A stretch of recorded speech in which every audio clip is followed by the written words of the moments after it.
Now, white balance is without a doubt one of the most important things in your photo editing process that you need to get right if you want your images to look realistic. And if you've been following my channel for long, you know that I've felt that way for a really long time.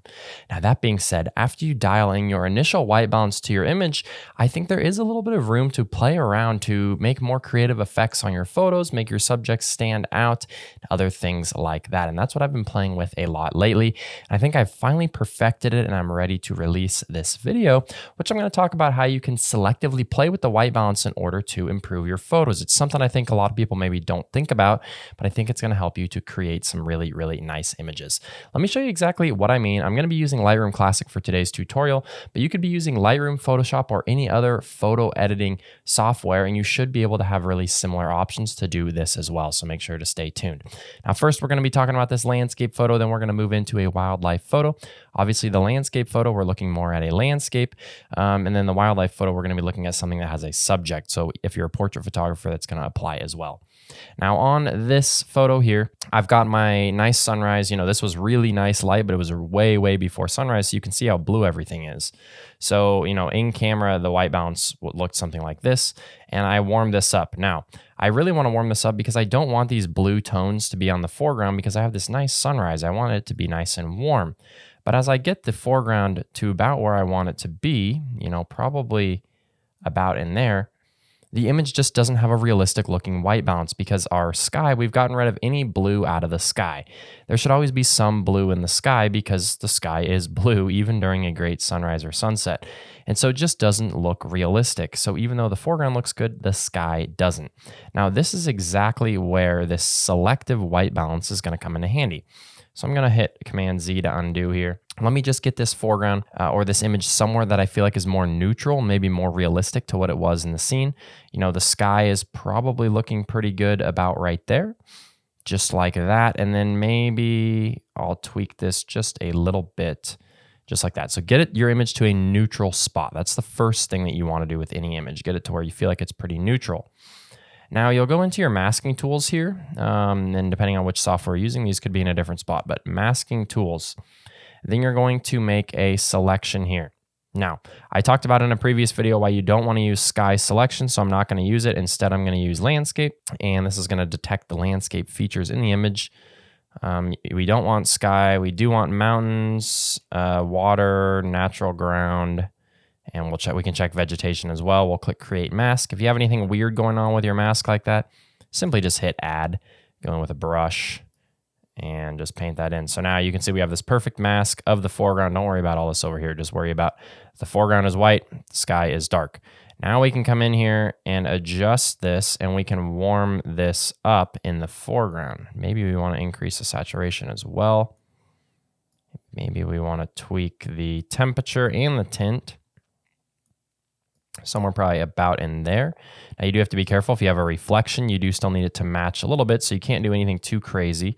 But now you can see we have kind of adjusted the temperature and the tint to make that a little bit better. Now, not only does it look a little bit more realistic in my opinion, but it also stands out from the sky a little bit more. Whereas, you know, before everything kind of blends together, now it kind of stands out a little bit more. Now, if you want to adjust the sky as well, click on the three dots, click Duplicate and Invert Mask, just like that. Now we've got a great mask of the sky. And now we are going to make adjustments. Now you wouldn't want to warm this up more because you can see as we warm it up, it starts to get unrealistic looking because it's not blue anymore. Instead, you might actually want to cool this down and maybe adjust the tint just a little bit, you know, fix the saturation in there. You can do other things to the sky, of course, as well, but, you know, somewhere in there looks pretty good. Let's toggle that. So now we can see before and after. We've kind of created a little bit of tonality in our scene. The foreground and the sky don't match quite as well anymore, which is actually good because it helps things to kind of stand out in the image. I've got other examples where I was able to make the sky, the sunrise, look a little bit brighter and warmer by just adjusting the temperature and the tint when you don't get those good clouds. But obviously in this example, we're just trying to kind of make the scene look more realistic by doing that selective adjustment. Now let's go in and talk about a photo where you have a subject like this one. Decent photo already. The one thing that I don't like is the subject doesn't really stand out. You know, of course, if you're looking at this, you can see what it's a photo of. But if this is really small as a thumbnail, I want someone to look at this and say, wow, that's a really cool animal there. And it just doesn't quite stand out because the elk is similar in color to his surroundings. So I'm going to show you how to use the same technique to fix that. So what we're going to do is create a new mask, and we are going to select subject. Now we have this mask of the subject. It's pretty good. If you wanted to refine it and go in here with a brush and fix that stuff, you could. I'm not too worried about it because we're just going to be making a pretty subtle adjustment here. But what I'm going to do is hit these 3 dots. We are going to hit invert there just like that. And then we are going to adjust the temperature and the tint of the background. Now you can see right now by default, you know, the elk is pretty similar color as the sagebrush, but if I cool this down, you know, it's a rainy day. You can see it's raining because there's some rain dripping off his antlers, and, you know, you can tell it's cloudy. I was there, it was raining. So we can actually cool this down. So, you know, something like this is way too far. But what you'll notice as I cool this down is you can actually just drop this saturation. And, you know, it still is too far, but maybe something right in there. But we can just adjust that background separately from our animal, and that is going to help us to achieve that same separation before and after. So now, and you know, you can maybe adjust the exposure there just like that. Just doing a few subtle things before and after to where that animal is really going to stand out. This works with portraits, anything else like that. Super easy to do that, and you can see how quick and easy it was. I've done this on many of my photos, you know, a lot of moose photos as well, to really make that subject stand out, and I think that it really, really helps there, especially in this photo, to make that elk stand out. Now, the other way you can use this is to really make these sunsets or sunrises pop where you got good conditions but not great conditions like this one here. So we want to make this sky a little bit nicer. You know, I think the overall temperature and tint in the image looks pretty realistic to me. You know, this rock is a little bit orange. This is kind of a little bit blue out here. We still have a lot of blues in the sky. So that's all looking good, but I want to make this sunrise look a little bit nicer.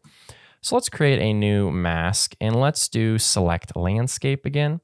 Again, check out that video if you want to see why I don't like to use that sky selection, but we're going to select mountains here. Instead of sky, you can see sky has that kind of rough selection on the edge, which we don't want. We want mountains here because it's a perfect black and white selection. Create mask. Then we're going to invert mountains right here. So we are just selecting the sky. Now I'm going to click these 3 dots, and we're going to intersect this mask. We're going to do a radial gradient this time just because we're going to make things kind of radiate out from the sun. You can uncheck show overlay if you want. So the sun would be right here. Increase the feather all the way. Increase the size of that.